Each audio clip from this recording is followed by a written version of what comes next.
साथियों नमस्कार। नवीन शिक्षा सत्र प्रारंभ हो चुका है। ऐसे में अभिभावकों को थोड़ा सा कन्फ्यूजन ये भी रहता है कि बच्चे का प्रवेश हम सरकारी विद्यालय में दिलाएं या प्राइवेट स्कूल में दिलाएं। तो सरकारी विद्यालय के पक्ष में मैं कुछ बातें रखना चाहूँगा। आपको पसंद आए तो आप प्रवेश दिला सकते हैं, अन्यथा आपकी इच्छा है। यदि सरकारी विद्यालय में आप प्रवेश दिलाते हैं तो ये मान के चलिए कि साल का 1 से 1.5 लाख रुपया आप कम से कम बचाने जा रहे हैं। क्योंकि सरकारी विद्यालय में आप प्रवेश दिलाते हैं, बच्चे को निःशुल्क गणवेश मिलती है, वहाँ पर किताबें मिलती हैं और एमडीएम वहाँ पर होता है, अन्य भी तमाम सरकारी सुविधाएं और छात्रवृत्तियाँ वहाँ पर प्रदान की जाती हैं। और वहीं आप किसी अन्य स्कूल में, प्राइवेट स्कूल में प्रवेश दिलाने के लिए गांव घरों से बच्चे जाते हैं शहरों में, तो वहाँ पर आपको रूम लेके रहना पड़ता है। रूम का रेंट, वहाँ पर खाने पीने का खर्चा, स्कूल की फीस, ये सब मिला करके 1.5 लाख रुपये तक आप बचा पाओगे। और इस बची हुई पूंजी को आप भविष्य में अन्य किसी और कार्यों में खर्च कर सकते हैं। इसलिए पैसे बचाने की कोशिश करें। दूसरी बात रही अध्यापकों की। आज जो भी अध्यापक यहाँ पर आ रहे हैं, एकदम ब्रिलियंट मास यहाँ पर आ रहा है और अध्यापकों की जो रिक्तियाँ एक समय पर बहुत ज़्यादा हुआ करती थी, वो भी रिक्तियाँ अब कम हो गई हैं।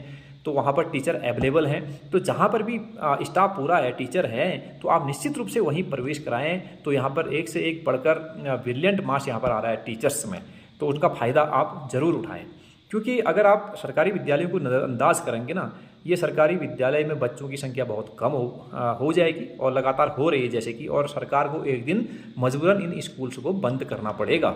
और जब से सरकारी स्कूल बंद हो जाएंगे ना, उसके बाद देखना ये शिक्षा कितनी महंगी होती है। और प्राइवेट हाथों में शिक्षा चली जाएगी तो स्कूल पढ़ाने के लाले पड़ जाएंगे और प्रोफेशनल कोर्स कराने की तो और भी दिक्कत होगी।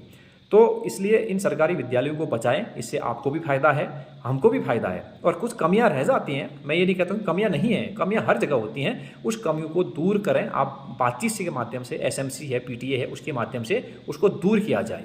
तो सरकारी विद्यालय को नज़रअंदाज न करें। नज़रअंदाज करने पर ये विद्यालय भविष्य में बंद होने जा रहे हैं और बंद होंगे तो उसके बाद शिक्षा बहुत महंगी होने जा रही है। उसके बाद बच्चों को पढ़ाने के लाले पड़ जाएंगे, हमारी सारी जमा पूंजी बच्चों को पढ़ाने में खर्च हो जाएगी। तो ध्यान रखिए।